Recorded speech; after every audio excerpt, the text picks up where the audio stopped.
bonjour, bonsoir, ça dépend de la boya mabasa. On est sur la carte Betando Bikena Bino fidèle internaute l'auto sali descente awa to sali na rond-point Gambela et si quand tu as intervention ba imbo ka to population par rapport ya marché pirate to mona ki gouverneur de la ville asi ya ki kosangisa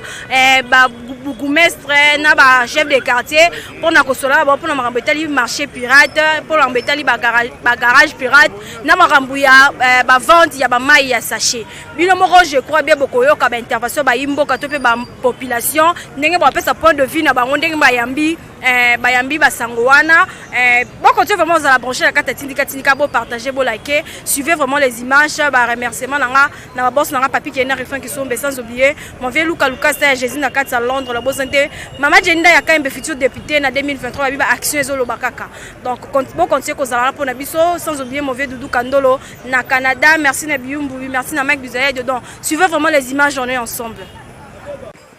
Fidèle internaute na cadre ya balade na biso to ya micro balade na biso ezali ko sala pona makambo Italie ba marché pirate et sili ko zala ya ko panzana to moni ndenge basili ko éparpiller to ko panza bandeko na biso ba mama biso enfin ke basila ko tekate to kutana ndeko moi si pe awa tel que pas mama to ko ka to zo pa intervention na par rapport ya ba interdiction ya ba marché pirate to sili ko mona awa na kati ya mboka na biso directement naza ko avancer mbote mona mboka mbote Marcel ça onini mama sangweza teka bino tozali kolobela mambo etali marché pirate oyo ezali kosala mwa pasi komona ba mama ba misala kolukila bana na bango mwa lipa mwa kwanga tomoni basili ko interdire bango intervention na ezali ni pona faire wana bon pona nga marché pirate na osenga na ba mama wana ba kota na kati ba wenze libanda wana eza pe kaka mabebe pona bango moko kolukela bana lipa eza mabete mais eza bien bazana na kati ya wenze non bazana na balabala poto boya susu mama oyoka o mutuka moko yaki wana ebomi ba mama et tout bazana na kati ya wenze bakota na wenze vraiment on osenga na bango yango wana. Mais comment na moi ba acte monsieur ba soda bazo sala to mona gouverneur de la ville asila ko senga été ba marché pirate ezala ya ko kanga ma vie incident et salama ki biso to mona ki mataki bala ndongo toloba mais to moni moi ba soda ba profiter kaka na makambo e bimara pa ba konzi ba ko sala ngolo kwa moi tracasserie ko tumba pe ko buka ba ko boire ba biloko ezali ya ba maman bazali ko teka point de vue na ezali bon wana na condamné ba policier wana po ba mama wana ba omona pasi baza ba veuve ba papa batikufa batika ba ona bana ba oluka alors so kangi biloko na ye luko zongisela ye zate ko kangango ke nango libelo comme son ya te wana te boto sande mokonzi na mina tindi bino bo panza ba marché pirate non bo zo bilo na bango ekoma ya bino en tout cas bo aider ba mama na basi bazo sunga basi bazo bunda ba otangisa bana ba oliesa bana loboko moko en tout cas bo aider ba mama na so bo kangi biloko na bango bo luka ko zongisa bo tumba te bo komisa ngo ya bino te s'il vous plaît ba mapinga botika ba mama bokota na kati ba wenze be espace ezali botika balabala poso lelo so bokufine ba mama biso ba kufa kuna na matadiki bala perte to ya ba orphelin zo mata kitoko te en tout cas ba policier bozongisa biloko bokomisa ya bino te botika ba mama na babundana na kolutangisa bana na bango. Merci beaucoup mon mboka.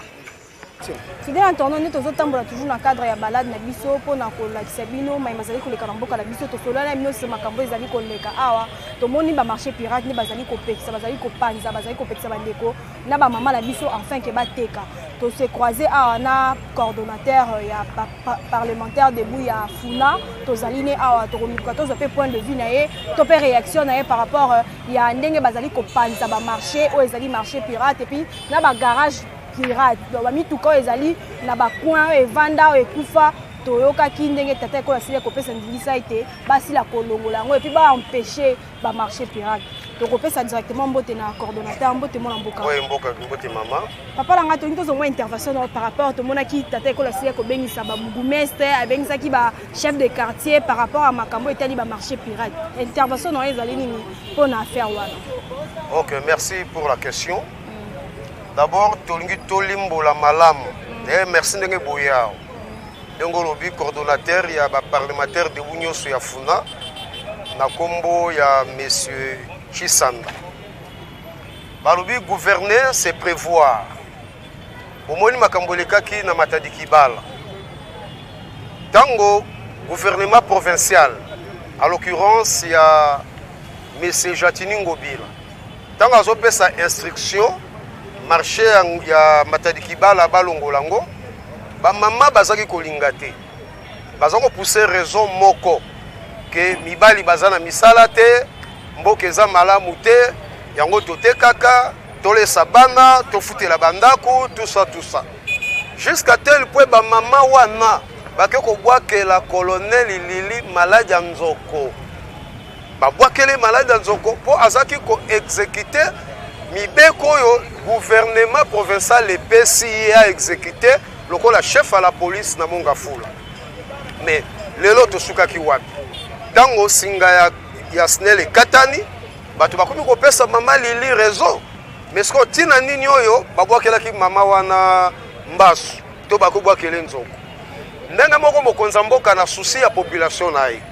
parce que 26 personnes bakufaki baza belecteur na ye alors tokolinga te likamba ndenge wana ezonga lisusu yango wana ndenge na lobi gouverneur se prévoir yango moni na réunion ya conseil des ministres mokonza mboka azwaki ba instruction wana akitisi na gouvernement provincial ya ville province ya Kinshasa et tozaki na réunion gouverneur ya ville ba commandant ya la police tozaki na ba bourgmestre na ba chef du quartier nyonso ezali na 5 instructions oyo gouverneur ya ville province ya Kinshasa son excellence monsieur Jatini Ngobila Mbaka esika zali na saluer à passant eza ordre to instruction ya Jatini Ngobila te ezali mibeko ya mboka oyo epesami mpo na ville na biso province ya Kinshasa bengo lobi wana nebi bato ebele baloba eza tracasserie policière non ya solo mibeko soki epesami bapolisier oyo bazaka barecalcitrant bazangaka te mais na kati ya réunion wana ntango gouverneur azopesa bainstruction oyo euti na hiérarchie c'est-à-dire na bakonzi ya mboka alobaki très bien ya liboso to identifier basite nyonso liboso ezaki identification ya basite nyonso ya haut risque esika bakable ya SNEL eleki koyeba basite yango nyonso awa na ville province ya Kinshasa ya mibale ezali bamama kaka te na mibali bate kaka na ba artère principale nyonso c'est-à-dire na ba makadam kobengana bango te mais kotala soki espace ezali kozongisa bango mwa sima na 10 mètres soki place eza te nde balongoli bango balukela bango place oyo ekozala un endroit non dangereux mpona kobatela milimo na bango motuka ekoko tomboka fresili eye lokoteli biso lisusu bacongolaise na bacongolais lobi bato bakomi lisusu kolela o gouvernement non tolobi te ke bato bakufa te mais tolingi mpe te ke to expose bato na danger bato bakufaka bongo gouvernement tokundaka bato non pe président na kati yo maloba te ba place on pe na kati ya ba marché apparemment ba place vide eza te yango ba maman mfo se plaindre ba bi yango ba parvé ba messala ba tokokinga na bino toza ana komi na Kasavubu na rond-point Gambela tokoki kokende na marché Gambela tokota na kati omona vide ba congolaise ze congolais batikala na principe moko na mutu que soki ateki biloko na kati ya wenze etambola te donc pour na etambola il faut aya na makadam avec beaucoup de danger nde loko gouvernement aza koboya pe biso ba communicateur ya chef de l'état tokoko accepter ba biloko wana te na Gambela place ezali ba place ezali tomeki kotambola na Gambela place ezali toke na wenze ya Bayaka place ezali toke na Bumbu na wenze soki ya Makolongulu place ezali na mafuta kuna place eza batu balingi makadam na kacha ba danger ndengwana alors république ekoki ko accepter en aucun jour ya ko exposer batu na makadam ndengwana polobi mutu ke tomboka ya ko tuta bango bo bana suku accuser république donc la loi est dure mais c'est la loi donc nous devons exécuter la loi de la république bakonzi ya mboka basali yango na unité basali yango pona ko traumatiser batu te basali yango pe pona ko maltraiter batu te c'est pour sauvegarder la vie de la population congolaise donc pona ko sauvegarder la vie na bango donc ezali partout ezali partout même ndenge oza komona wa toana réglage ya suka réunion ya suka toana ngo entre bourgmestre ya commune ya Kalamu na bourgmestre ya commune ya Kasavubu mardi toana réunion po toyeba koma tokokosala koappliquer biloko wana na kati ya district na biso ya Funa. Mais toyokaki pe mwana mboka mai ya ba chasser ba sele kopekisa ngo pe mai tisu ko zo. Non, yo ndoke mbangu na peso 5 points. Na ya na point moko. Na ya. Donc 5 points deuxième point yango tolobi ya ko faire écarter ba mama ko bengana te. Ko poussa bango sima balongwa na balabala. Bakota na kati na ba marché place oyo sécurité ekoki ko zala. Yami satu fabrication ya ba mayo ya sachet na vente na yango communément auto bengaka au pire ba pekisi fabrication na yango et puis ba pekisi vente na yango pona nini matière basaleli sachet oyo epola kanoki te na mabele po epola au moins un siècle. Alors ndenge bebiloko ezokunda manase ya mabele tango mvula eza konoka mai moyen sala infiltration na mabele ekita ezate mai tango ezosala infiltration ekutana na résistance ya ba sachet na ba plastique ezo se refouler yango tomona ba inondation ba caniveau na biso ezotonda tout ça ba mapango ezotonda tokomi kolela lisusu au gouvernement oyo botalela biso makambo oyo. Alors tolingi tozonga kana mêmes habitudes te ya gouvernement talela biso makambo. Hier c'était maman Olive talela biso makambo. Lelo komi maman Denise talela biso makambo. Mais boye baka que chaque citoyen azaka na ba droit te. Chaque citoyen ou alingi droit, il faut y pas ça la devoir na ye. Droit na biso ezali république e batela biso. To consommer biloko malamu. Mais devoir na biso ezali to batela mabelo yo. To bebisa yango te. Yango babi na biso to pekisa fabrication ya au pire et puis na vente na yango. Donc ba nyonso bazali ba recalcitrant oyo bakoyoka mibeko ya gouvernement te. Police okanga bango te. Mais akobotolo kaka mai wana po lobby ozonga lisusu te. Ya solo mokonza mboka ezosala passe. Mutu azaki na 0 azui mwa 2200 na ye asombi de paquet ya opure abana koteka akoza pe na mwasi na bana mais kobotoli yango eza pasi mais ndenge na lobi la loi est dure mais c'est la loi et senge na biso to respecter yango. Quatrième instruction bapesaki biso ezani balobi na biso ba garage eza pirate ba garage eza na ba veni na ba parking na ba veni na ba macadam na ba artère principale esengeli kolongola yango na ba commune nyonso ya ville province ya Kinshasa parce que babitu ke kufa wana e créer insécurité. Non seulement Musoto ils ont créé insécurité et puis à part Musoto na insécurité lelo to bandi koyamba ba autorité mondiaux ya liboso tozoyamba secrétaire général ya Nations Unies ya mibale tozoyamba 12 chefs d'état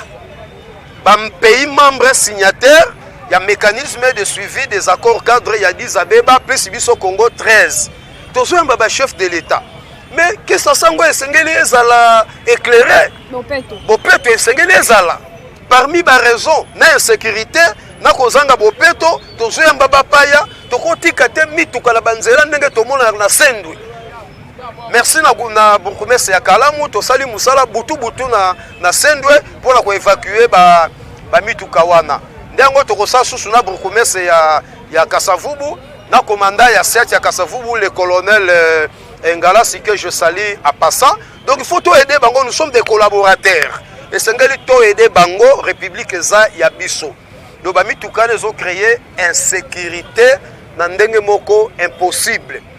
Donc congolais et congolais ou quinois et quinois bomo lango te que eza tracasserie. Mais ndenge na lobaki eza na ba policier ebele oyo bako exécuter mibeko ndenge epesa mité ndelo kwana tozo condamné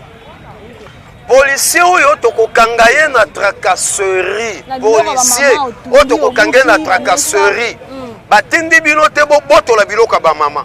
batindi bino te bobuka bamesa batindi bino te bamama bakorompre bino no balobi bosolola na bango botalisa bango danger ya koteka na balabala mpe kozongisa bango musika parce que tozwi bamama wana yo policier ozokende kotrakase déjà toki na ropwenga babosalango na ropwenga babosalango wana ezali moamba nakoloba me nakota penza te me nakota parce que je suis le communicateur du chef de l'État nakoloba ngo etaza moamba mais awa na funa policier oyo tokokanga ye na tracasserie ayebake akutana na biso ba communicateur ya chef de l'État parce que comportement na bino ekoki komema révolte na mitema ya ba population bongo soki bosala eloko wana esika nyonso bokosala population soki atomboki yo policier yo commandant ya SIAT to ya sous-SIAT o bakomba ku policier no basali yango charge wana yo mtokomema yango parce que moment o tozala ngo ezali tamoko crucial ben sécurité makambo ndenge na ndenge ba pays voisins baluka ko menacer sécurité ya mboka na biso alors yo policier batindi yo mission mususu yo kendo kosala mission mususu ko komi policier démissionnaire okutana na biso ba communicateur ya chef de l'État na nzela na yo mais ba ope basala musala malam nzamba pambola bango apambola pe ba mabota na bango donc eza tracasserie te eza mibeko ya mboka donc so to sali yango na makasi te population conquinoise a osalango te pe akoyoka te c'est ça merci beaucoup OK merci moi mboka to zali nande comme soir tozozo toujours ba point de vue sur ba marché eux zali pirate na ba garage pirate selon réunion ici qui kokota gouverneur de la ville asile kokota ba bourgmestre to ko tozo intervention ne ko mbali pe to zali na zali pe ndeko azali lisu ya tata ekolo ba ndeko bazali wala pona kolandela to ko tali lisu ko ba lisu o tali siko zali ko marché te mbote mo mboka bonjour madame la journaliste intervention na zali ni ba marché pirate zali ko mona nde bazali ko benga to ba soko tinda ba mama to ba ndeko so bazonga mo musika ya presse to pe musika ya basinga o ezali ya ba courant pour que to éviter ba dégâts la kati ya mboka na biso une fois de plus intervention non pas de bon intervention na moi o ngana ko ba saida ke le président na nga déjà lo nyonso ngaka o ngana ko ba kisa gouvernement asailo o mo ya mabete asailo o mo bien même bamboko même ngana tamboli sotali babuzobe sa mona République démocratique du Congo place monsieur Zate to mona ra biso ana mboka na biso ande ba maman wateka na banzela ba bengana ba ko te ba marché ba yo karate siko air insécurité ko yabe mutu ke olongwa kuna la prince ye tuti bango ba komi ko zongisa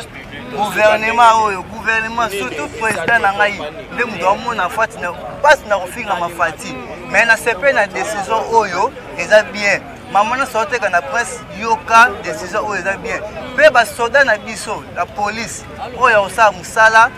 musala ndenge mibeko epesameli mais ko sa ndenge te ke mibeko lobi oyo sana ndenge na yo oya kosenga ba mbongo bo ba tika ye ba pesa yo po te bibino bosala bongo babisa makambo yo ya wana ke ba fini mbongo boye otiki to lingite même biso ba combattant to là derrière ba président biso liste likola liste to sunga bango po musala na biso ya mboka oyo ekene liboso surtout pour na chef de l'État.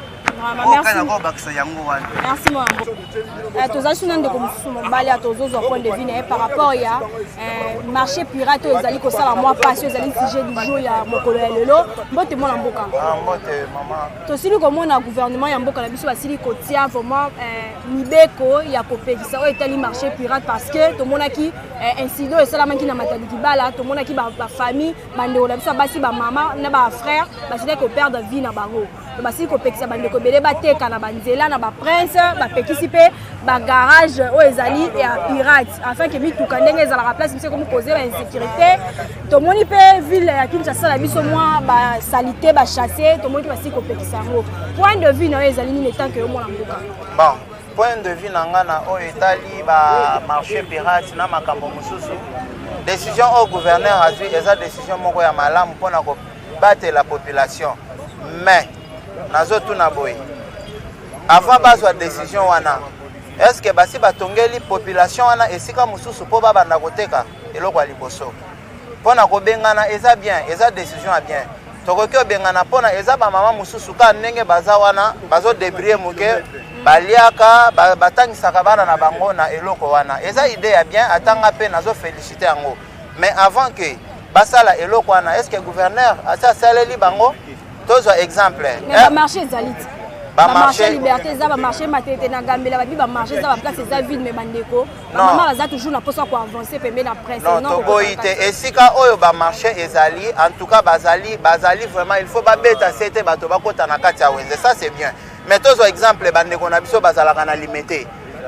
kuna kokuta ba mama batandi wana bazo benga na bango bakokende wapi pona jusque langa moko na za mwana limité na limité ezalaka na marché moko oto yebite ke no marché à limité yango yo mais ba mama na bazo se débrouiller cause la décision eza bien au-delà de tout oza pe peuple toza pe na souci ya ko vivre pona biso nyonso te tokokoma ba gouverneur biso nyonso te tokokoma ba ministre to banani muto atekaka makala aza pe utile na société mais ce qui est vrai c'est quoi il faut gouvernement a mekakotia mwa mai na vena e atala nanu keno avant nazwa décision oyo nako sala nini pona batu oyo baza na mabota bako vivre ndenge nini okoki kozwa naoka olali olamuki pupu mama longola biloko sans toutefois kolukele esika moko atia biloko na ye po atanda te c'est ça le problème donc décision eza bien oui mais esika nini batieli bango pona babanda koteka c'est ça le problème na ba quartier oyo bazalaka na ba wenzete bakoteka wapi okomona moko ba policier baleki wana bakuti mutu mama moko azalaka na capital soki ya 10 000 francs oteka mwa mai bamemi biloko nyonso bakende nango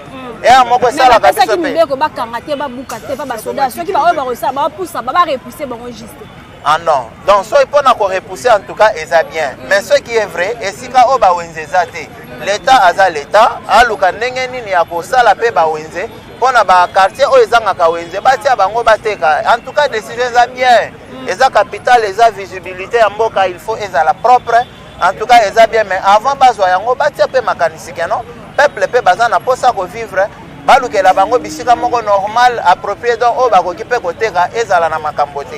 juste ça merci ok merci beaucoup mbote ndeko mobali mbote mama tongi tozwa intervention na yo mpona sujet oyo ezali ya bamarché pirate ya oyo bazali kosenga na bandeko na biso misusu bapusa na mwana 10 mètres pembeni ya makadami te et puis surtout pembeni oyo eza ya bapilon na basinga courant pour que éviter badanger intervention na to point de vue oyo ezali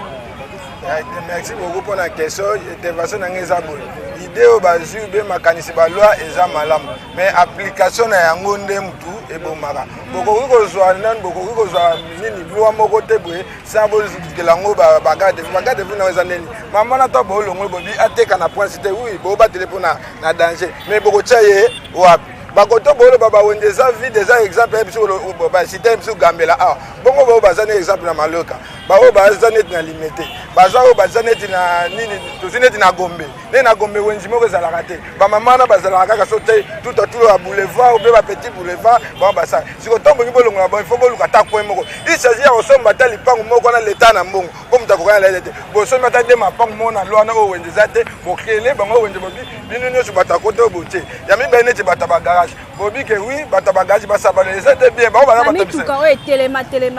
telema be cause insécurité neti pona ma garage neti babi ke balongwa neti oui bana raison neti ba karo nyoso kufa o esala ke loko te wana eza l'état ko wana eza makambo to ko tuna te boyeka bo sai nini bokangi yango bobendi yango mais pona bato neti basaka ne misala maboko boko linga pete na mboka moko misala maboko esala maka parti par là bomona l'état za capable à créer ata cité be place moko boy avec que place eza unique makaka bato nini ya misala ba ko luka place ba tolier ba peintre ba mécanicien ba nyoti ba ke na communauté kasavu so za na posa neti obongisa neti mutu ko be sa tolier boke na site bo bikoto ba sa nini ba tie ba technicien na ba bete pona ka service ba policier aussi neti na kati na neti na route mokali ouvre fait déjà balongo lango eux toko kende da 4e jour mais comment ba policier na route mokali wana so ikaka 20h 21h beti babimi bandi okanga kobotolaka bambongo kobota ya tosenga na général Kasongo il faut landela pe bapolisier no tia bautia na route mokalike couvre-feu déjà bolongola nyomo kutoloba ngo na monoko na yo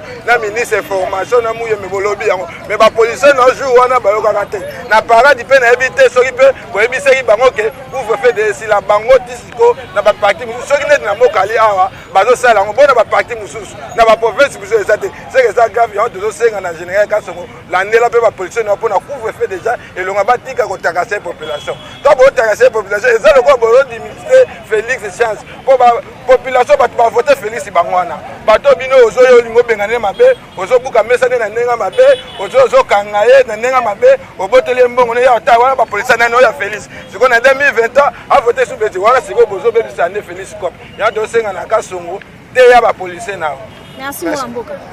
Mbote mon mboka. Ouais, mbote maman ngai. Papa na tozo sola si makambo ezali ba marché pirate, to mona ki mibeko gouverneur de la ville asile ko pesa été, basi la ko repousser ba maman to bandeko ba tekaka tout au long ya makadam afin que ba éviter insécurité pona ko mona incident so esalama na kibala et se reproduire. Intervention no ezani. Bon, na sepeli mingi para ya liboso na pesa no ba konja mboka mbote. Isikano so bazwani. Et puis, le on a rond-point Gambela. Tout ces pays on a bien, ça très très très bien.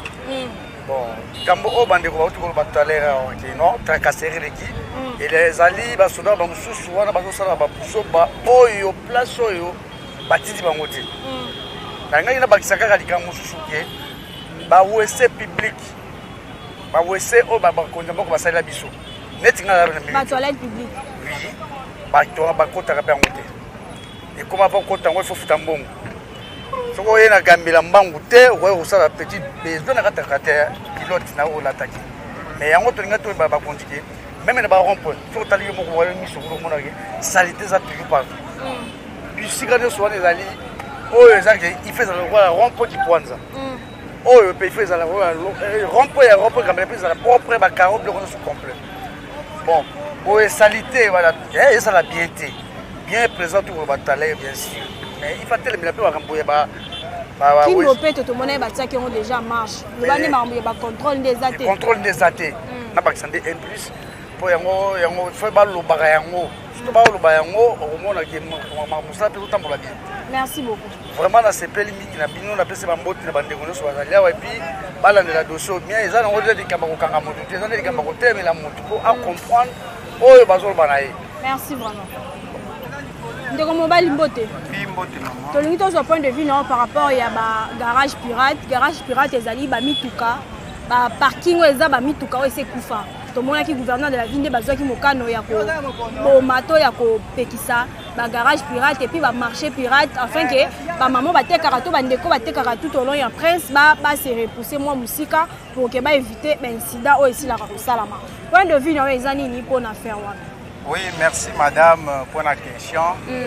En fait, la réponse doit être motivée par une autre question. Je demande ceci, qu'est-ce qui pousse cette population à pouvoir faire ces marchés pirates? C'est partant de leur vie. La vie est le précaire. Et je demande par rapport à la cartographie de la ville de Kinshasa, est-ce que nous avons hérité cette ville sans des endroits prévus pour ces marchés? La réponse peut être fournie, c'est non. Tout a été prévu par l'impérialiste ou les colonisateurs. Il y a eu des parcelles ou des terrains prévus pour ça. Ça a été vendu pour des autorités. Ce sont les autorités qui ont vendu. Maintenant, la population se retrouve nulle part. Il ne se retrouve pas. La population se positionne n'importe où là pour vendre et pour se débrouiller. Pour moi, je peux dire que les terrains publics prévus pour le marché, c'est ce qui doit être remis. Tout ce qui a été acheté de façon illégale doit être remis à l'État pour prévenir, pour garantir la vie de cette population. Par rapport à la fabrication des sachets ou soit de l'eau qu'on appelle communément de l'eau pire,